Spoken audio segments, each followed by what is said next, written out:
최근 몇 년 사이 캄보디아에서 한국인 납치, 감금 신고나 긴급 여권 발행 등 위기 신호가 급증했던 거로 파악되는데요. 하지만 이런 위험 전조 증상을 제때 포착하지 못해 피해를 키운 게 아니냐는 지적이 나옵니다. 윤태인 기자입니다. 긴급 여권은 해외에서 여권을 분실하거나 빼앗기는 등 위급한 상황이 생긴 경우 제외 공간을 통해 발급받는 여권을 말합니다.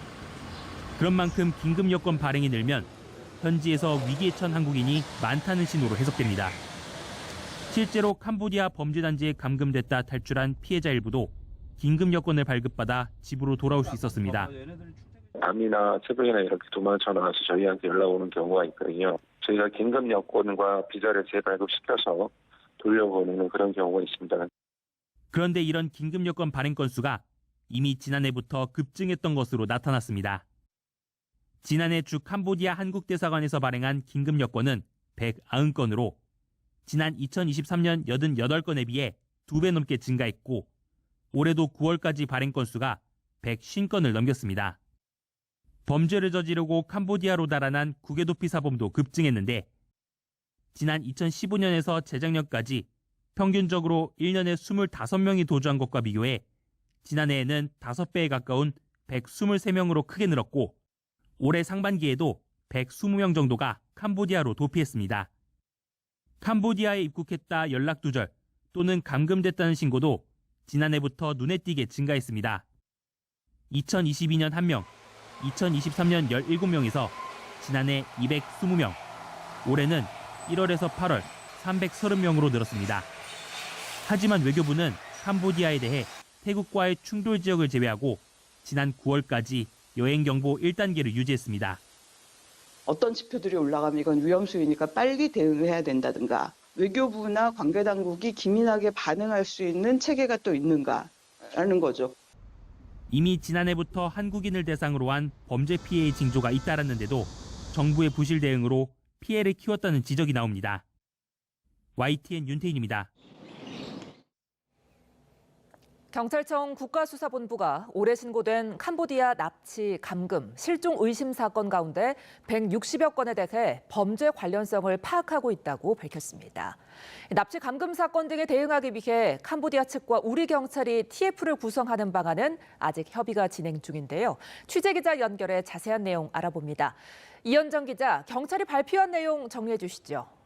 네, 경찰청 국가수사본부는 지난 1월부터 10월 23일까지 경찰청과 외교부에 접수된 캄보디아 납치, 감금, 실종 의심 사건 162건에 대해 안전 여부와 범죄 관련성을 파악하고 있다고 밝혔습니다.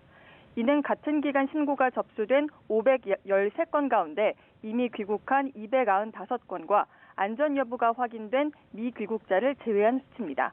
경찰은 이와 함께 지난 16일부터 동남아시아 지역의 국외 납치 등 특별 자수신고 기관을 운영하고 있습니다.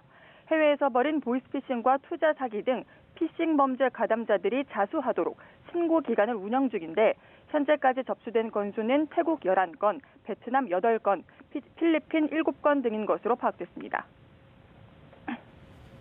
앞서 우리 국외 납치, 감금 사건에 대응하기 위해 캄보디아 측과 TF를 구성하기로 했는데요. 논의의 진전이 있습니까? 네, 경찰은 앞서 납치, 감금 사건 등에 대응하기 위해 만들기로 했던 TF와 관련해서는 아직 캄보디아 당국과 협의 중이라고 밝혔습니다. 실시간 정보 공유와 현지 합동 현장 점검이 가능하도록 협의하고 있다고 설명했습니다. 다음 달 캄보디아에 경찰 주재관 2명이 추가로 파견될 예정인데 당국과의 협의 결과에 따라 더 보내는 방안도 검토할 방침입니다.